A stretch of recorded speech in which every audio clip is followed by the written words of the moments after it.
asalaamaaleykum wa rahmatullah mbokk yi ni bàyyi xel ñu ngi leen di nuyu te di leen siyaare bu baax di leen jaajëfal ci topp gi ngeen di topp vidéo yi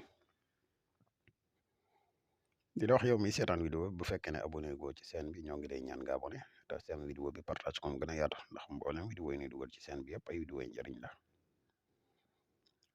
njëriñ nag moom nu mu gën a yaatoo rek ci la gëne te wax yow mi nga xam ne da nga bëgg def lu seet wala nga bëgg def lu listixaar dañuy def seet à distance dañuy def tamit listixaar à distance moo xam nga nekk ci réew mi wala nga nekk bitim réew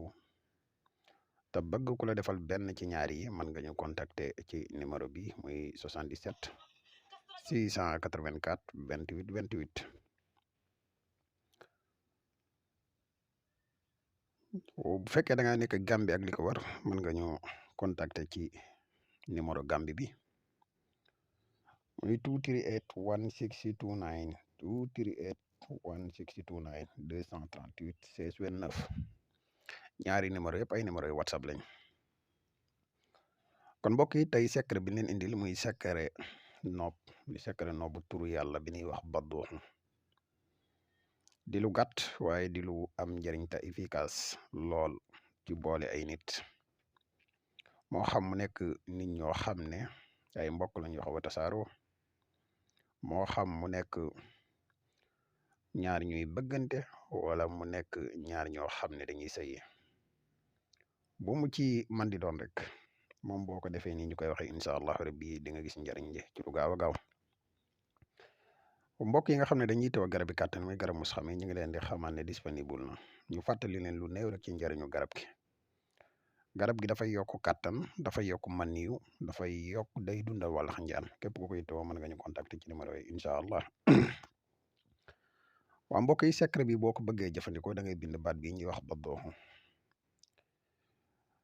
waaw gi ci nekk nga ubbi ko xadat sa tur ak turu ka nga bëgg a noob ak seen turi waajur lim bam la jox nga dugal ko ci biir defaale si xadadu nafsi muy 5995 boo paree téere bii da ngay fexe ba ñetti wëñ gu xonq wëñ gu ñuul wëñ gu weex jël gu xonq gi teg ci kaw gu ñuul gi teg jël gu weex gi jiital ko jël gu ñuul gi teg ci jël gu xonq gi teg ko ci kaw boo noppee téere bii da ngay fexe ba def ko ci doomu soble fexe ba def ko ci béréb boo xam ne béréb la buy tooy waaye secret bi nag da ngeen ko fexe ba di ko def ci aajo ndax noob de képp koo xam ne da nga koy def ci lu dul aajo conséquences yi si nekk bari na lool ca loolu lañ leen moytuloo moo tax képp ku koy def da nga ko def ci aajo moo gën xam naa kon mbokk yi secret bi lañ amoon yéene partage ko ak yéen ba ëllëg ñu ñëwaat ak yéen ci beneen secret salaamaaleykum wa rahmatullahi wa barakaatu.